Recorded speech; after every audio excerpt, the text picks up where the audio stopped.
In this lesson we're going to look at how to balance chemical equations. So in any chemical reaction you have the reactants on one side of the equation and the products on the other. So in this particular case we could take, for example, an equation where we have two reactants, A plus B, producing a new product, substance C. Now, balancing equations depends on an important chemical principle, which is this, that the mass of the reactants will always be equal to the mass of the products produced. Another way of looking at that is if you weigh the amount of A plus the amount of B plus the amount of C at any one moment during a chemical reaction, then the total mass will never change. Another way of saying this is that you always have the same number of atoms present on either side of the equation. Let's just help us to understand that, for example, by taking a couple of examples. First of all, we'll look at the combustion of hydrogen. Now, when we're balancing any equation, we really need to understand the chemistry. For example, we need to know that the word combustion means reacting with oxygen. So this is a simple reaction where hydrogen reacts with oxygen. And we need to know the chemistry. So we need to know that when hydrogen burns in oxygen, the substance that is produced is water. So the next step is to write out the symbol equation. We remember that hydrogen and oxygen are both diatomic molecules. That's how they exist in the atmosphere. So in our equation, they must also be diatomic molecules. So we have H2 plus O2, and then the formula for water, which you know is H2O. Now, going back to our statement here, what we're saying is this equivalent of mass principle here means that the number of atoms of hydrogen on this side of the equation must be the same as on this side. So, in fact, in this moment, that's okay because we've got two hydrogens here and two hydrogens here. That's fine. But if we look at the oxygen, we see we've got two atoms of oxygen here and only one here. So that cannot be. You cannot make an atom disappear. So we need to balance this equation in order to make sure we have the same number of atoms on either side. Now, the big temptation here is to try and make life easy for ourselves by doing this. All right? Many students may try to do this and put a 2 there, and you say, right, I've done it, that's okay, but you're not allowed to do that, because by putting a 2 here, we've actually changed the substance. We've now made hydrogen peroxide, but hydrogen peroxide is not produced when hydrogen reacts with oxygen, water is, so you're not allowed to do that. You're not allowed to interfere with the formulas.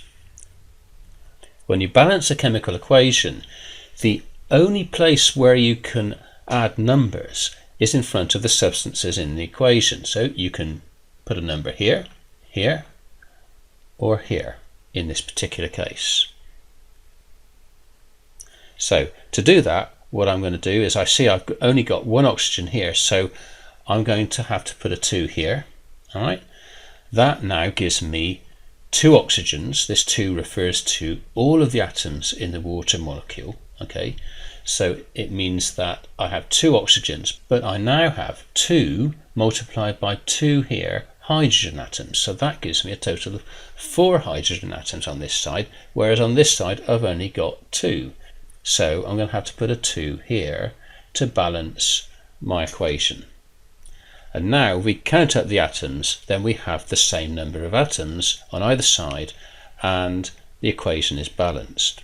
Let's just take another example, another combustion reaction, this time the combustion of methane. Now, again, we need to know the chemistry, and we need to know that whenever a hydrocarbon burns in oxygen, then 2 products are produced, not 1 in this case, but 2. Let's write out the word equation, methane.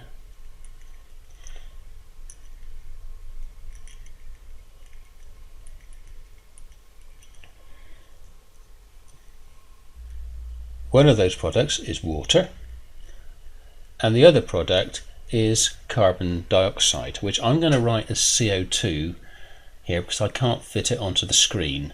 I should really write out the words there. It's a word equation. That's carbon dioxide. And we need to know that, in fact, for any hydrocarbon that burns in oxygen, these are always the same products. You always get the same thing, water and carbon dioxide, whether the substance is methane, propane, octane, alcohol, sugar, which is carbohydrate, but the same thing. You always get the same products produced. The next thing is to write out the formula. So we need to know also that the formula for methane, we need to know our formulas. That's CH4. And then oxygen we know, it's a diatomic molecule. We've got H2O for water. And again, CO2 for carbon dioxide. Again, we can't touch the formulas. We can only put numbers in front of the formulas. And so let's just have a look and see what we've got. Well, we've got a carbon here on the left. We've got one carbon on the left. That's okay at the moment. But we've got 4 hydrogens here, 2 here. We've got 2 oxygens here and 3, 1 here and 2 here on this side. So first of all, what I'm going to do is tidy up the hydrogens in this case. So I'm going to put a 2 in front of the water molecule. That now gives me 4 hydrogens, 2 multiplied by 2, and 4 hydrogens here, so that's good. But now I need to balance the oxygen. You'll notice now that I've got 4 oxygens on this side of the equation, 2 here with the water, and 2 here with the carbon dioxide. So I need to put a 2 here in front of the oxygen on this side to balance the number of oxygen molecules. And now everything is balanced. We have the same number of atoms on the left as we do on the right hand side of the equation. Balancing equations can be a little bit tricky. There's a complete unit on balancing equations which you might like to look at, in which we have a look at balancing a whole load of different equations. And what is really important here, and it's a bit sort of like juggling balls in the air sort of thing, you've got to really practice this. Now that's the only way you're going to get good at it. It's no good just reading what I write on the screen. You've got to go away and practice that. You don't learn to play tennis by reading a book. You don't learn to juggle by reading a book. You've got to practice at it. So I can't emphasize that more. It's really important to build up your confidence in writing, first of all, word equations, then symbol equations, then balancing those equations. You need to practice.